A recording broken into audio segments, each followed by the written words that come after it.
Hello दोस्तों, मैं राखी कुमारी civil code Katihar से। आशा करती हूँ कि आप लोग भी अच्छे होंगे। चलिए आज फिर एक नई जानकारी जानते हैं, क्योंकि मैं हमेशा कोशिश करती हूँ कि आप लोगों के पास एक साधारण सी भाषा में, अपने एक आम रेगुलर भाषा में मैं आप लोगों को कुछ कुछ धाराओं की जानकारी दूँ जो हर एक इंसान को पता होना चाहिए। तो चलिए इसी के साथ मैं आगे बढ़ती हूँ। मैं आपको आज बताना चाहती हूँ कि जब भी कोई चोरी का सामान खरीदता है और उसे पता होता है कि ये चोरी का सामान है, इसके बावजूद आप उससे कोई बिल नहीं मांगते हैं, कोई रसीद नहीं मांगते हैं, तो ये कानूनन अपराध है। आप ऐसा नहीं कर सकते हैं, क्योंकि किसी भी वस्तु की जितनी मूल्य है उससे आप कई गुने कम में उस वस्तु को खरीद रहे हैं, तो ये कानूनन अपराध है। आप ऐसा नहीं करें, क्योंकि आप ऐसा करने से काफ़ी मुश्किलों में पड़ सकते हैं। वहीं जब आप कोई वस्तु खरीद रहे हैं और आपको पता नहीं है कि ये चोरी की वस्तु है और आप उसे खरीद लेते हैं, लेकिन अगर आपको ये चीज़ें बाद में पता चलती है, तो आप फ़ौरन अपने थाने में जाएं और इसकी रिपोर्ट लिखवाएं और वहाँ पे जा कर के बताएं कि हमने जो सामान खरीदा वो मुझे पता नहीं था कि ये चोरी का सामान है और मैंने गलती में ख़रीद लिया है, और अपना साक्ष्य वहाँ पे रखें कि मैंने गलती में ख़रीद लिया है।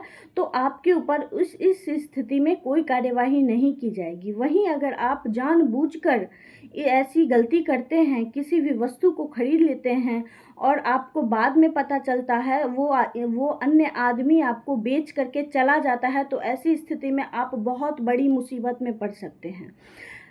कानून कहता है, आईपीसी की धारा 411 कहती है कि अगर आप किसी भी वस्तु को अनजाने में खरीद लेते हैं तो आपके ऊपर कोई कार्यवाही नहीं होगी। वहीं जब आप जानबूझ के किसी वस्तु को खरीदते हैं तो आपको 7 साल तक की सज़ा भुगतनी पड़ सकती है और कई जुर्माना देना पड़ सकता है। तो ऐसी स्थिति में मैं दोस्तों आप लोगों से आग्रह करूंगी कि आप कोई भी वस्तु खरीदते हैं तो उसके बारे में जान लें। ये नहीं कि कोई डायरेक्ट आपके पास लेकर के आया और आप उसका परचेज कर लिए और सोचते हैं कि ये वस्तु जितनी कीमती है मुझे उससे कई गुना कम दामों में मिल रहा है, तो ये मेरा प्रॉफिट है। आपको एक दिन ऐसी गलती आपको सलाखों के पीछे भी कर सकती है। तो आप लोगों से मेरा यही निवेदन है कि कोई भी काम करें सोच समझ के करें, क्योंकि आप सुरक्षित देश सुरक्षित। चलिए इसी के साथ मैं नेक्स्ट वीडियो में आपसे मिलूंगी। मैं राखी कुमारी, मेरा नंबर है 9166691667। धन्यवाद।